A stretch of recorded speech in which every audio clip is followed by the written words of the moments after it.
Lain dari Restika 10B. Selanjutnya penampilan dari Fatul Khair kelas 10A. Waktu dan tempat saya persilakan.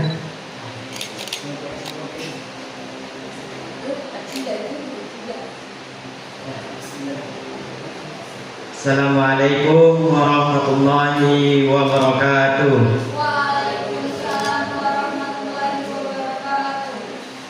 Alhamdulillahilladzi khalaqa fasawwa walladzi qaddara fahada. Wassalatu wassalamu ala asyrafil anbiya'i wal mursalin sayyidina Muhammadin wa ala alihi wa ashabihi ajma'in, amma ba'd.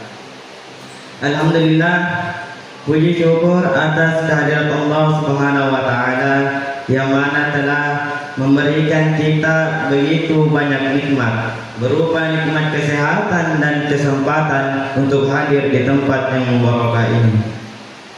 Salawat serta salam tak lupa pula kita kirimkan kepada baginda kita Nabi Allah Muhammad sallallahu alaihi wasallam, Nabi yang telah membawa kita dari zaman naik onta menuju zaman naik mobil Toyota. Nabi yang telah membawa kita dari zaman kegelapan menuju zaman yang terang benderang.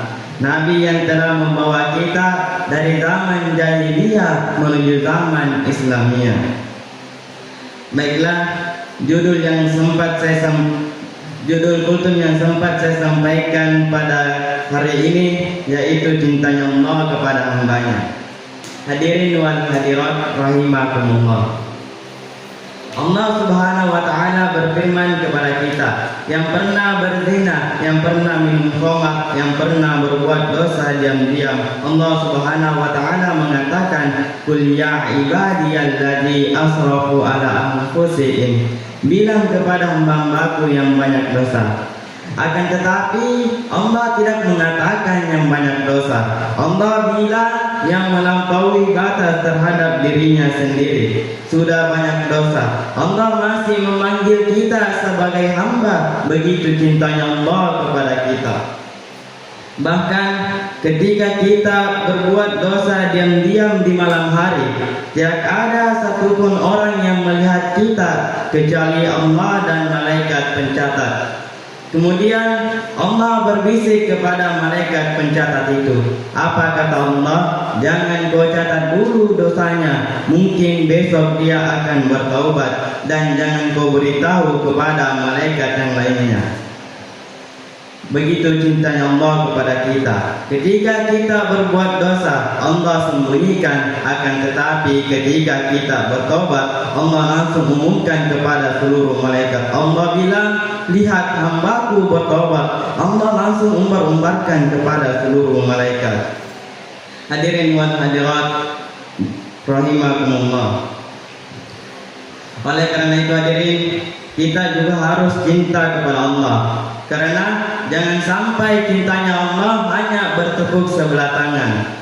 Jika ada yang bertanya, bagaimanakah cintanya Allah kepada hambanya? Ada ulama mengatakan, ketika engkau ingin melihat cintanya Allah kepada hambanya, maka lihatlah cintanya seorang ibu kepada anaknya. Cinta yang begitu tulus. Ketika anaknya lapar, ibu memberinya makan dan ibu mengatakan, "Nak, makanlah, ibu sudah kenyang." Padahal ibu juga pada saat itu lapar. Ketika kita sakit, ibu pasti merawat kita, menjaga kita dan menemani kita, dan ibu mengatakan, "Nak, tidurlah, ibu belum mengantuk." Padahal ibu juga pada saat itu mengantuk. Saking cintanya seorang ibu kepada anaknya, maka lebih besar lagi cintanya Allah kepada kita. Hadirin wal hadirat rahimakumullah. Ketika kita berbuat kejahatan, berbuat dosa, maka Allah pasti akan membukakan pintu taubat sebesar-besarnya.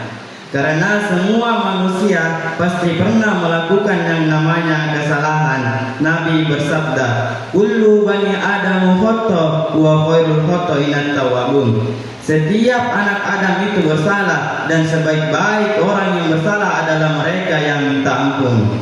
Hadirin jamaah yang berbahagia, ketika kita berbuat kejahatan, baik itu kepada teman, guru, atau bahkan kepada orang tua kita sendiri, maka bertobatlah, maka Allah akan menerima taubat.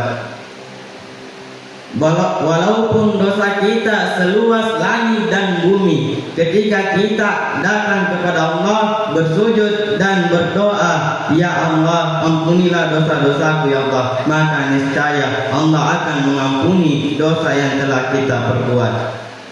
Allah Subhanahu wa taala berfirman, "Faman taba min ba'di dzulmihi fa aslaha fa innallaha yatubu 'alaiha innallaha ghafurur rahim." Artinya, barang siapa yang bertobat sesudah melakukan kejahatan itu, maka Allah akan menerima taubatnya.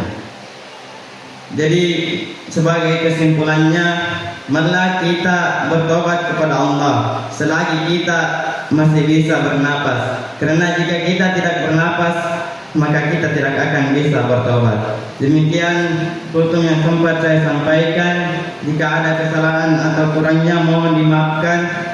Saya akhiri dengan ucapan wabillahi taufiq wa hidayah wal irsyad. Assalamualaikum warahmatullahi wabarakatuh.